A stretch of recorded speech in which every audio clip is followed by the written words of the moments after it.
It's periodic function number 4. We've got a monorail traveling, and that monorail is comparing how long it's running in seconds and how high it is at any given second into its pattern. You'll notice the repeating pattern here. One cycle comes down, goes back up, comes back down, and then goes back up to here. And so that's the length of one period from here to here, which is 1500. So the first decision is always get that period, 1500 seconds. Next step is to get the time. How long is it running? And we need to convert everything into whatever the scale is in. So since this scale is in seconds, we've got to convert 14 hours, 11 minutes, and 40 seconds into seconds. Well, 40 seconds is 40 seconds. 11 minutes times 60 is going to give me 660 seconds. And now hours. So we've got to be careful with hours. I should show that times 60 there.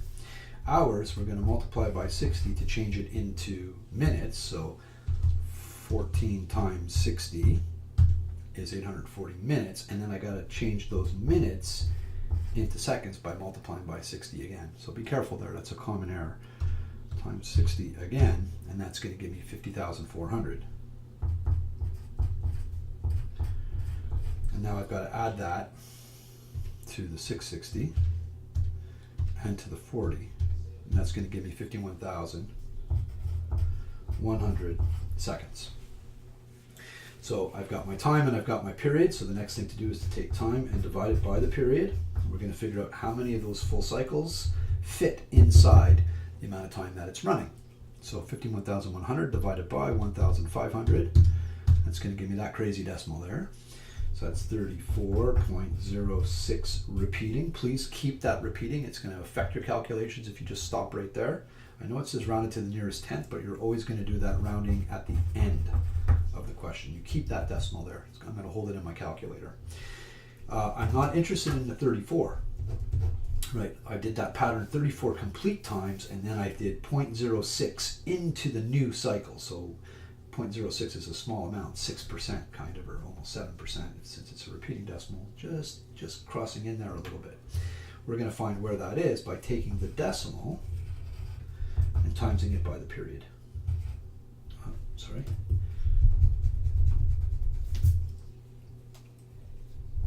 Which is 1500.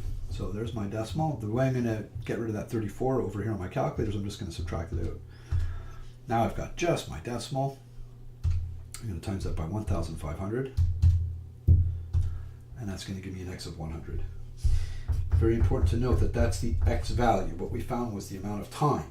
So that's not the answer there. We need to get the y, right? The x is 100 over here somewhere. And we need to get, hey, what's the y when that x is 100? You'll notice the number 90 is there. Looks like it could be. They're hoping that you just try to guess that off the graph. So we'll see. We'll see where the answer comes from. The next thing we need, though, is the line. Since we know that that x is in this proportion of the line here, we're going to use 0, 100 for that end point of that line segment, and we're going to use this point right here, which is 750, 50. For the second point here, and we're going to get the a of the equation of that line because we're going to plug x into the y equals ax plus b at the end. So let's do that over here. A is going to be equal to 50 minus 100, which is negative 50, over 750 minus 0, which is 750. So my a is going to equal negative 50 divided by 750, negative 0.6 repeating, negative 0.06. repeating. And I know my A is on, I know my B is 100. So the equation of this line is y equals negative 0.06 repeating x plus 100. So I'm going to take that x right there and I'm going to put it there and find out my appropriate y. Now I've already got my decimal loaded, so 0.06, it's already in the calculator. I'm going to take that, times it by 100. I'm going to hit equals, and I'm going to add the 100, and I've got 93.3 repeating.